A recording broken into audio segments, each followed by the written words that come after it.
আসসালামু আলাইকুম ওয়া রাহমাতুল্লাহ। আজকে আবার আমরা গণিতের একটা মজার বিষয় নিয়ে চলে এসেছি, যেটা হচ্ছে আমাদের গণিতের সূত্র। আমরা সাধারণভাবে যেভাবে আমরা গণিতের সূত্রগুলো শিখি, সাধারণত আমরা কি করে মুখস্থ করি। যত ধরনের শিক্ষক আছে, গণিতের ক্লাস মানে সূত্র মুখস্থ সবাই বুঝে। আজকে একটু আমি আলাদা আঙ্গিকে বুঝাবো যে আসলে সূত্র মুখস্থ করতে হবে নাকি আমরা বুঝেই সূত্রগুলো আমরা নিজেরাই বাইর করতে পারি। তো আমরা ক্লাসে চলে যাই। আমি লিখছি কি গণিত সূত্র পার্ট 1। নেক্সটে আমাদের দ্বিতীয় পার্ট আবার আপনারা পাবেন। দেখেন, তো আমি এখানে এ কে বাবা ধরছি, বি কে মা ধরছি, আর স্কোয়ারটাকে আমি সন্তান ধরছি। বিষয়টা হচ্ছে যে বাবা যদি তার সন্তানকে নিয়ে চলে যায়, বাবা তার সন্তানকে নিয়ে চলে গেল,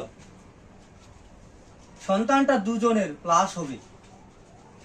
এবার মাকে নিয়ে মা আবার নিয়ে চলে যাবে সন্তানকে, মা আবার সন্তানকে নিয়ে চলে যাবে। আমরা দুইজন কাকে দিয়ে দিলাম। মনে করেন একদিন বাবা তার সন্তানকে নিয়ে গেল, আর একদিন মা তার সন্তানকে নিয়ে গেল। এখন তারা পরের দিন আবার তিনজনে একসাথে ফিরে আসলো।